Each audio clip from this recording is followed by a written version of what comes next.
ketika ada, kata Nabi Muhammad secara sederhananya, ketika kamu dalam pepergian 3 orang, maka kamu harus mengangkat salah satu menjadi pemimpin. Salah seorang pemimpin. Ya, artinya kewajiban agama kita membuat pemerintahan, mewujudkan pemerintahan. Bahkan Ibnu Taimiyah berpendapat pemimpin yang zalim lebih dari tidak ada pemimpin. Karena bagaimana masih masalah ammah, masalah umum akan terjaga kalau ada, walaupun dia zalim secara itu. Artinya apa? Sekali lagi, kepemimpinan adalah merupakan perintah agama, membangun kepemimpinan. Maka beberapa ulama punya konsep kepemimpinan. Imam Ghazali punya Risalatul Muluk, Imam Mawardi punya Ahkamus Sultaniyah. Secara garis besar, pemimpin harus pertama berilmu, punya kapasitas lah, berilmu pengetahuan. Ayyakuna aliman. Yang kedua, ayyakuna adilan. Tunjukkan sikap yang adil, kebijakannya yang pro rakyat lah, yang pro. Yang ketiga, ayyakuna zahidan, zuhud, tidak rakus. Malah diberi contoh di situ seperti Umar bin Abdul Aziz contohnya. Dan kemudian salim al-jism, sehat fisiknya. Tidak boleh pemimpin yang tidak sehat pemimpinnya, yang apa fisiknya. Dan kharijan, berani.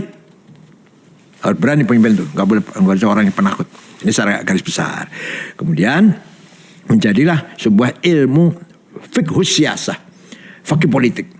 Bagaimana caranya membangun pemerintahan yang baik, kemudian bagaimana menggulingkan atau menurunkan seorang pemimpin yang zalim. Ada semua dalam namanya fiqhus siyasah dalam pelajaran agama Islam. Iya. Apa konteks kenapa sampai saya tanyakan ini Pak Kiai? Karena gini, ini saya bawa dalam suasana Indonesia ya. Di Indonesia itu kan ada 2 organisasi agama, ormas agama yang besar, UNU dan Muhammadiyah.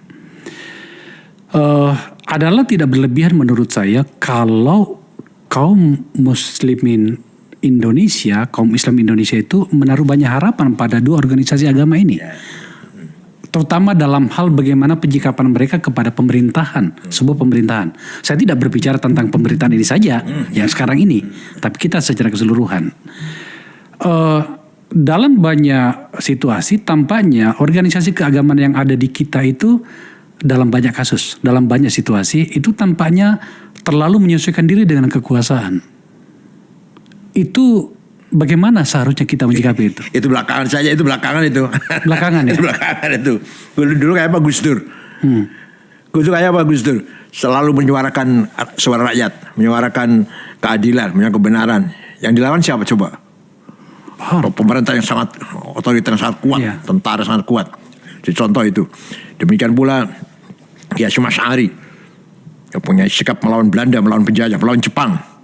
Ketika nikah datang ke Surabaya, Hasyim Asy'ari mengeluarkan resolusi jihad tanggal 22 Oktober, maka masyarakat Jombang, Mojokerto, Pasuruan, Sidoarjo, Surabaya, Madura, Pasuruan siap melawan kedatangan nikah. Korban sangat banyak, maka disebut Hari Pahlawan Nasional. Tapi kita menang.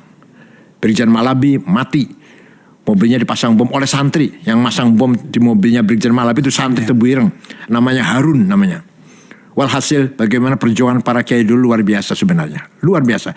Walaupun dalam sejarah kadang-kadang kurang disinggung lah. Kiai Ilyas Ruqyat, bapaknya Kiai Ruqyat, itu penggerak masyarakat Sunda melawan penjajah. Zainul Mustafa dipenggal kepalanya, diancol oleh Jepang karena mengajak masyarakat tidak mau menyetorkan hasil panen kepada Jepang. Kiai Rusdi, Hamid Rusdi di Malang, sekarang menjadi nama jalan, nama pasar, nama daerah di Malang, walaupun belum pahlawan nasional, itu diberondong oleh Jepang. Kiai Ilyas di Lumajang juga dibunuh oleh Jepang, dimutilasi oleh Jepang. Semua itu kiai-kiai yang punya sikap luar biasa. Dan sampai yang menjadi batalion tentara banyak sekali. Kiai Munasir, bapaknya Pak Rozi Munir, Kiai Yusuf Hasim, pamannya Gus Dur, Kiai Abdul Abbas Buntet, itu semua pangkatan letnan itu, letnan, kapten itu, ya. Saya kalau gitu saya balik ke pertanyaannya Pak Kiai. Berarti terbuka dengan situasi yang seperti ini, terbuka peluang kekuasaan justru memanfaatkan kelompok Islam. Begini. Selama Islam ini hanya dijadikan untuk kepentingan politik, jelas itu ada penyimpangan. Pasti ada penyimpangan. Sesimpel itu. Iya, sesimpel itu. Gampangannya gitulah. Maka